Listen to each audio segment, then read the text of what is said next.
चलिए रुक करेंगे बड़ी खबर का। नेपाल के बाद फ्रांस में भी हिंसक प्रदर्शन हुआ है। पेरिस समेत कई शहरों में हिंसक प्रदर्शन की तस्वीरें सामने आई हैं। राष्ट्रपति मैक्रों की नीतियों के खिलाफ हिंसक प्रदर्शन किया गया है। ये बड़ी जानकारी इस वक्त की आपको बता रहे हैं। जगह जगह आगजनी और तोड़फोड़ की घटनाएं जो है सामने आ रही हैं। प्रदर्शनकारियों ने कई गाड़ियों में तोड़फोड़ की। तो नेपाल के बाद अब फ्रांस में भी सरकार के खिलाफ विरोध प्रदर्शन शुरू हो चुका है। देशबंदी के समर्थन और राष्ट्रपति इमैनुअल मैक्रों के इस्तीफे की मांग को लेकर लाखों लोग सड़क पर उतर आए हैं। प्रदर्शनकारियों ने कई जगह आगजनी भी की है। सरकार ने 80,000 पुलिसकर्मियों को तैनात कर दिया है। अब तक 200 से ज्यादा उपद्रवी गिरफ्तार किए जा चुके हैं। जगह जगह आगजनी और तोड़फोड़ की घटनाएं जो है सामने आ रही हैं। यानी कि नेपाल के बाद अब फ्रांस में भी विरोध प्रदर्शन शुरू हो चुका है। पेरिस समेत कई शहरों में हिंसक प्रदर्शन की तस्वीरें सामने आई हैं। पुलिस ने 200 प्रदर्शनकारियों को गिरफ्तार भी किया है। 12 महीनों में 4 बार प्रधानमंत्री वहां के बदले गए हैं और बार बार प्रधानमंत्री बदलने से लोग नाराज नजर आ रहे हैं। नेपाल के बाद फ्रांस में इसी के चलते हिंसक प्रदर्शन किया गया है। पेरिस समेत कई शहरों में हिंसक प्रदर्शन की तस्वीरें सामने आ रही हैं। जगह जगह आगजनी और तोड़फोड़ की घटनाएं जो हैं सामने आ रही हैं, जिसके बाद पुलिस ने 200 लोगों को गिरफ्तार भी कर लिया है।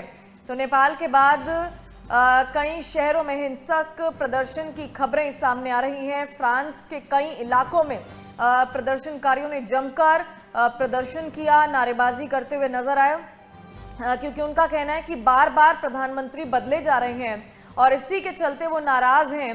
और इसी के साथ साथ वो पेरिस के साथ साथ कई ऐसे इलाके जहां पर हिंसक प्रदर्शन की तस्वीरें साफ नजर आ रही हैं। सो नेपाल के बाद अब फ्रांस में विरोध प्रदर्शन शुरू हो चुका है। जगह जगह आगजनी और तोड़फोड़ की घटनाओं से 200 लोगों को पुलिस ने गिरफ्तार किया है।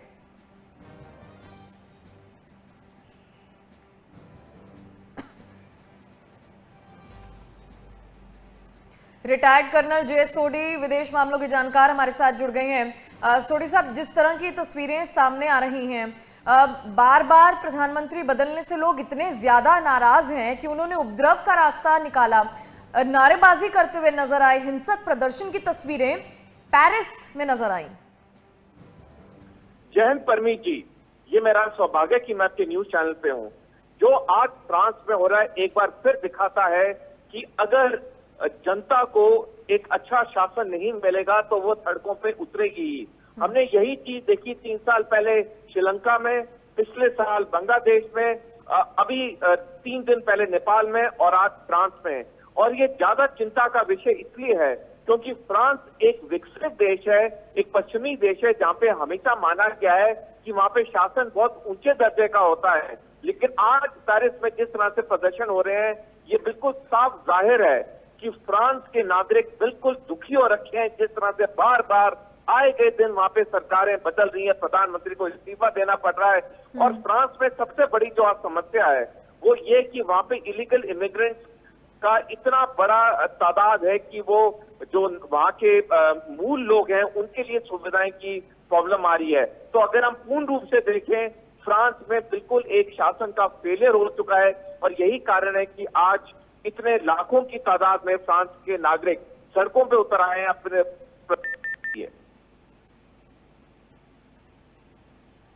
बिल्कुल सोडी साहब, और कहीं ना कहीं 12 महीनों में 4 बार वहां के प्रधानमंत्री बदले जा चुके हैं। लोगों में इतना गुस्सा है, लोग नाराज नजर आ रहे हैं और उनका साफ तौर पर कहना है कि बेरोजगारी भी बढ़ती जा रही है और कहीं ना कहीं हालात पेरिस, फ्रांस यहाँ के बढ़ते जा रहे हैं। महंगाई से भी लोग परेशान हैं।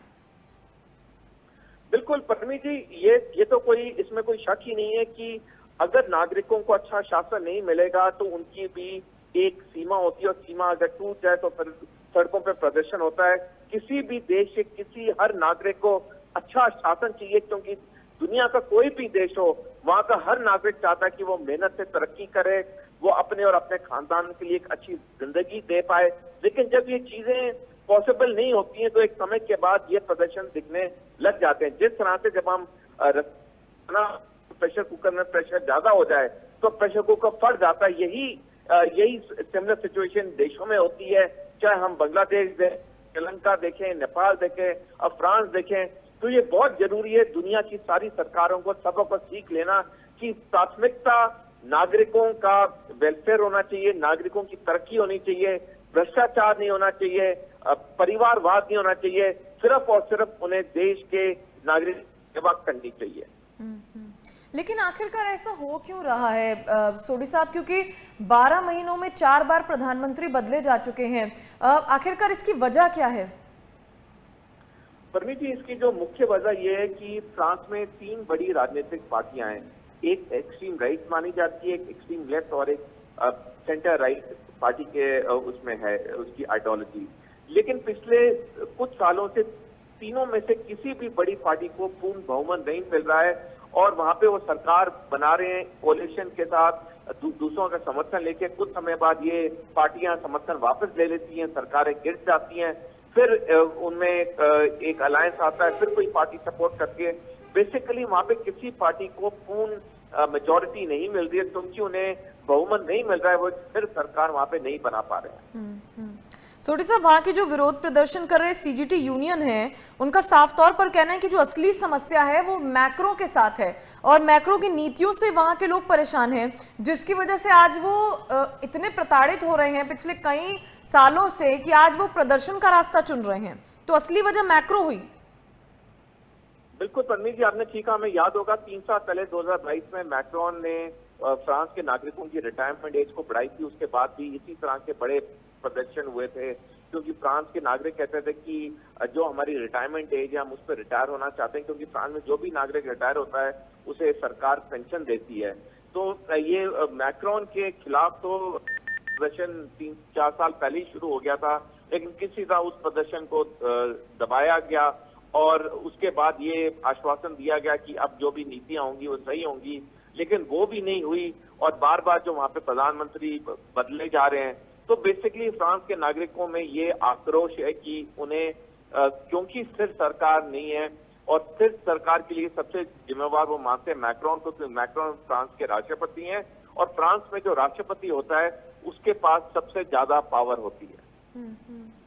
सो अब ये हालात कैसे सुधरेंगे सोडी साहब, क्योंकि जिस तरह से प्रदर्शन किया जा रहा है और हिंसक प्रदर्शन की तस्वीरें हैं, 200 लोगों को गिरफ्तार किया जा चुका है और फ्रांस की सड़कों पर 8000 से ज्यादा पुलिसकर्मी तैनात हैं, कंट्रोल कैसे होगा?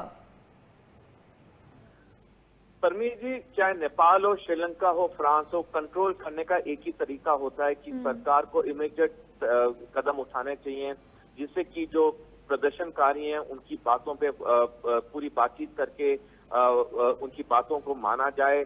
और सबसे इम्पोर्टेंट चीज है कि वहां पे अच्छा शासन हो, क्योंकि जब तक अच्छा शासन नहीं होगा ये प्रदर्शन बंद नहीं होंगे, कुछ समय के लिए दबा दिए जाएंगे। जैसा हमने देखा 3 साल पहले मैक्रो ने रिटायरमेंट एज के ऊपर प्रदर्शन को दबा दिया था, लेकिन अब फिर वो 3 साल बाद भड़ के ये उभर के अभी सामने आए हैं। तो बहुत जरूरी है कि देशों की सरकारों को अच्छा शासन देना चाहिए।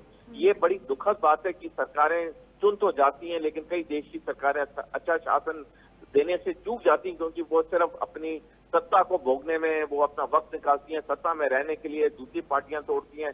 तो बेसिकली वो नागरिकों का जो उन्हें वेलफेयर करना चाहिए वो तो बिल्कुल भूल जाती हैं, सिर्फ अपने सत्ता के बारे में सोचती रहती हैं। बिल्कुल सोडी साहब, और ये भी कहना बिल्कुल गलत नहीं होगा, जिस तरह का हिंसक प्रदर्शन नेपाल में देखा गया, फ्रांस भी उसी राह पर चलता हुआ नजर आ रहा है।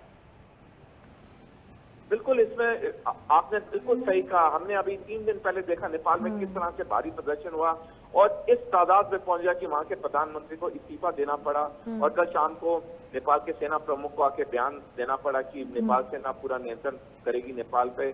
हमने देखा बांग्लादेश में क्या हुआ पिछले साल, 3 साल पहले श्रीलंका में क्या हुआ।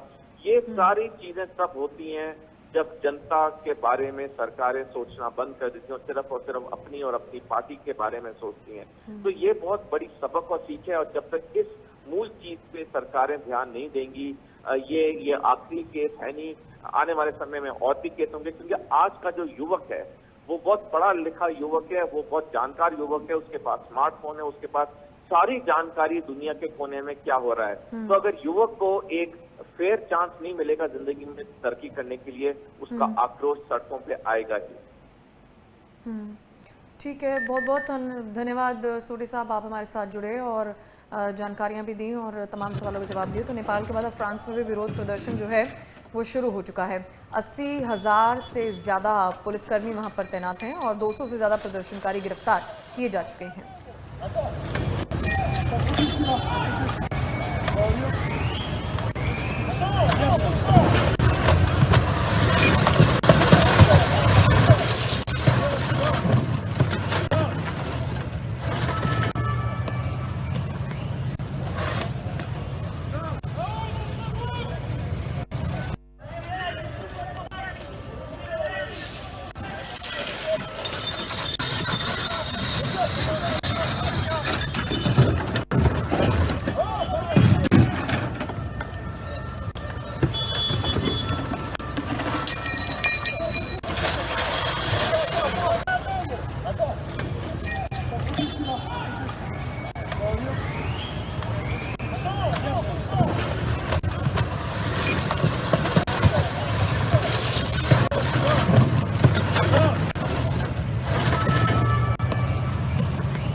नारेबाजी कर रहे हैं, आगजनी की तस्वीरें भी वहां से सामने आ रही हैं। ये पेरिस की सड़कें हैं जो हम आपको दिखा रहे हैं। राष्ट्रपति मैक्रों की नीतियों से वहां के लोग परेशान हैं। उनका कहना है कि महंगाई अपने चरम पर है, बेरोजगारी बढ़ती जा रही है और मैक्रो साहब जो हैं वो 12 महीने में चौथी बार प्रधानमंत्री बन चुके हैं, जिसका कोई खास असर होता हुआ वहां पर नजर नहीं आ रहा और इसी की वजह से वहां के लोग काफी ज्यादा परेशान हैं। नारेबाजी हंगामा करते हुए नजर आए।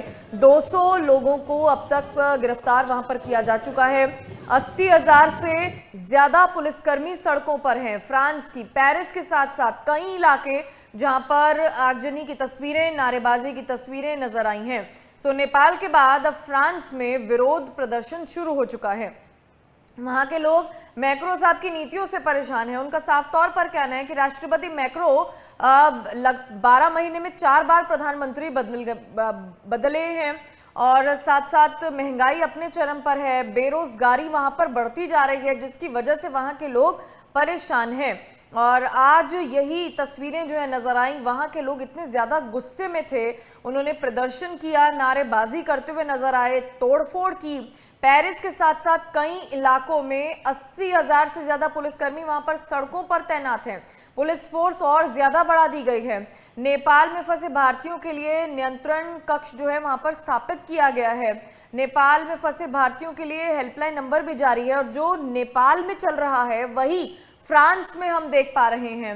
लगातार इस तरह की तस्वीरें सामने आ रही हैं। लोग इतने गुस्से में हैं, प्रदर्शन करने को मजबूर हैं। उनका साफ तौर पर कहना है कि राष्ट्रपति मैक्रों की नीतियां जो हैं वो खराब हैं। बेरोजगारी बढ़ रही है, महंगाई अपने चरम पर है और लगातार 12 महीने में चौथी बार है जब प्रधानमंत्री बदले गए हैं। प्रदर्शनकारियों और पुलिस के बीच आज वहां पर झड़प देखी गई। ये पेरिस की तस्वीरें हम आपको दिखा रहे हैं। पेरिस जो अपनी खूबसूरती के लिए जाना जाता है, आज उसी पेरिस की सड़कों पर हिंसक प्रदर्शन देखा गया। 200 से ज्यादा प्रदर्शनकारियों को पुलिस ने अब तक गिरफ्तार किया है। 80,000 से ज्यादा पुलिसकर्मी पूरे फ्रांस में तैनात किए गए हैं। जगह जगह पर बैरिकेडिंग लगी हुई है। हिंसक प्रदर्शन को रोकने के लिए लगातार पुलिस फोर्स की तैनाती है वहां पर। सो नेपाल के बाद अब फ्रांस में विरोध प्रदर्शन शुरू हो चुका है। पेरिस समेत कई शहरों में हिंसक प्रदर्शन की ये तस्वीरें सामने आ रही हैं।